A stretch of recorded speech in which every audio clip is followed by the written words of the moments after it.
Sometimes we have thought a lot about in CUSW is the idea of ensuring that our members, and indeed all workers, are treated with equality and respect. And we've done more than think about those concepts.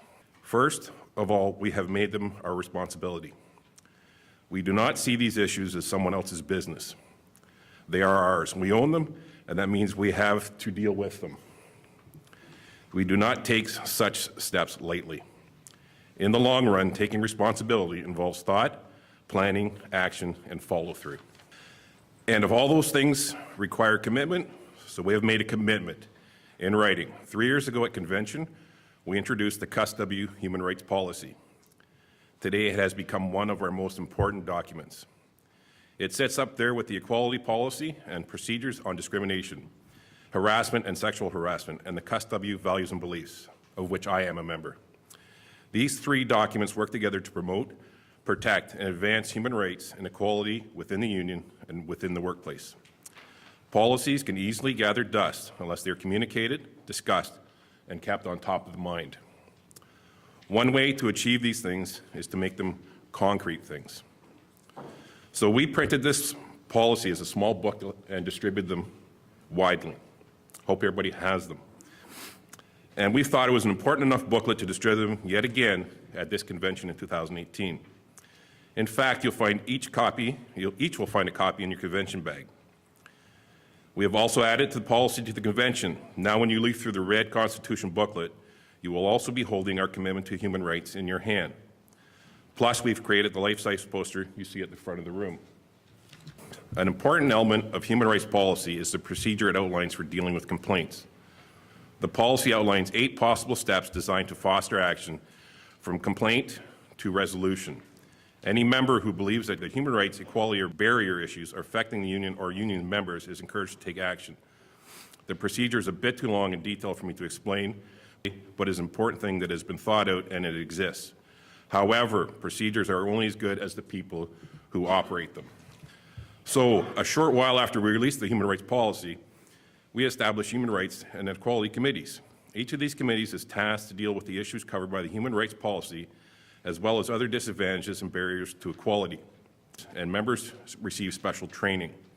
I have had that training. I've seen some people in the room, though we were at that last one at SNDI. It was a very valuable course. When you think that everything is honky-dory, it sometimes is quite an eye-opener that is not. Some of you likely serve on the Human Rights and Equality Committee. Can I get a show of hands of people that are currently doing that, including myself? That's good to see you. If you do not know that now, I hope you consider taking the job in the future. We provide the training. We, CUSW. In early 2016, we launched the first course to train the people who volunteered as Human Rights and Equality Committee members. This training consisted of a 2-day face-to-face course. I'd have to say that morale was high on that course. Everybody that was there wanted to be there, and that is very important. It's a role not to be taken with disregard and just as a feather in your cap. Everyone who attended was happy to pose for a group photo wearing the distinctive CUSW Human Rights toque. You might notice both the booklet and the toque are the same olive color, which is, or at least was associated with the international human rights movement. The learning objectives of the training were quite ambitious and remain so today. Learners who attended the course covered such topics as the history and evolution of human rights, the principles of fairness, human rights as defined by the United Nations, the Ontario Human Rights Code, and other documents. They also learn problem-solving skills and how to listen effectively and how to conduct investigations, and they learn with members to mediate and resolve cases. If we can keep this in-house, instead of bringing the problem to the employer, if we can deal with it ourselves, it creates a lot less issues down the road.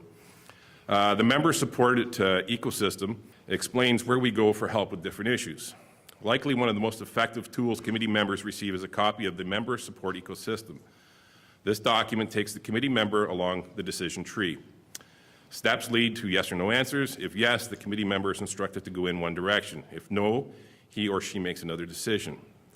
The ecosystem document also links the work of the Rights and Equality Committee members to other important resources within CUSW. For example, it shows what documents and issues workplace stewards deal with as opposed to workplace health and safety and wellness reps. In other words, we've taken care to carefully define what committee members can and should do, and when the issue needs to be addressed by another area of the union.